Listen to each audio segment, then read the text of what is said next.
Welcome back to the Tool Shed. In this tool, I call King for a Day. You can translate that to Queen for a Day, whichever you prefer. I want to unpack my favorite poem in the whole world.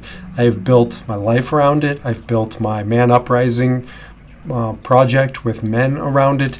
I've done podcasts on it, and I've shared it before. I'm going to share it again, but we're going to do a deeper dive. We're going to go paragraph by paragraph. And this one's called King for a Day. And it'll be below, so you can download this poem by Dale Wimbrow, 1934. And I'm just going to do the first paragraph today. So take your time, read it, but let's focus in on the first paragraph, and I'll tell you what the tool is and why. When you get what you want in your struggle for self, and the world makes you king or queen for a day, then go to the mirror and look at yourself and see what that guy has to say. King for a day. When I'm coaching clients, and we're using this poem, especially if you're a man and I take you on as a private client and coaching you using the Man Uprising curriculum, this is a stopping point. One of the first stopping points on our journey is to talk about what it means to be the king. And the king is what every man, queen is what every woman is striving towards. And we just can't get there before a certain time in life, called the afternoon of life, the second half of life. It's different for everybody. Not everybody gets there. However, everybody strives for it, or most people strive for it, but we all have moments of king for a day. King for a day are those moments where you get a glimpse into power. I'm not talking about the bullshit power of, politics and owning a business and making money and fill in the blank. I'm talking about authentic power, true king or queenship. King for a day. So let me share with you some examples of king for a day recently that have come up for the guys that I've been counseling. One guy is a successful stockbroker. The guy has made loads of money, and he used to think that was power. And now he shares with me these glimpses into king for a day, and they all revolve around his little kids, his babies. He's an Enneagram 8. Like me, he's a challenger. He's tough. On the outside, man, he looks like he is impenetrable. As he talks about, he shows up wearing his armor every day to the markets and to client meetings and to, wherever he's going on from a business perspective, and he's armoring up, and he is in his power, and that's what he thought was power. And then he had kids. I think he has 3 kids now, varying ages, but we talked about what they were like when they were babies. One of them still is a baby, and his armor just gone. It was a totally different person. His eyes started to well up with tears, and he looked like just an innocent boy almost, because all of the armor, even with me, his coach, his therapist, was just gone in a moment. And we talked about a king for a day moment, which wasn't some big exotic vacation or some conquest in business. It was just spending time with his kids out in the backyard this summer on a slip and slide.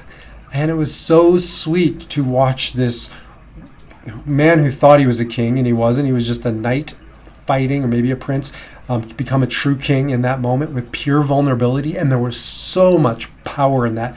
Then we talked about how do you take that king for a day out into the world, out into your work. No, he's not going to be without armor. It's not the nature of his industry. It's not the nature of who he is, how he's wired. But we can have moments of king for a day. Come back to it, that's who we are, not the other armor around it. Interestingly, I recommended him a book, maybe you read it, by Malcolm Gladwell, called David and Goliath.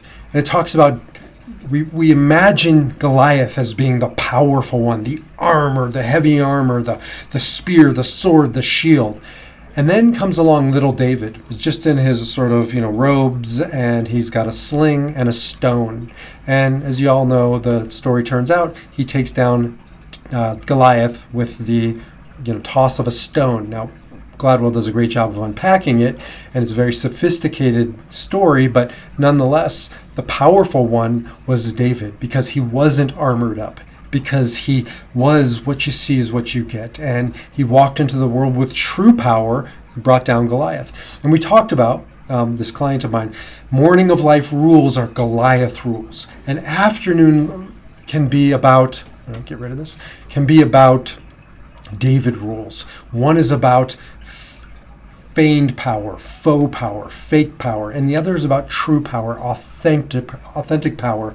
And that's what King for a Day is. Wherever you are in life, wherever you are on the journey, I want you to stop and just ask yourself, right? When have I been king for a day? When have I been queen for a day or a moment?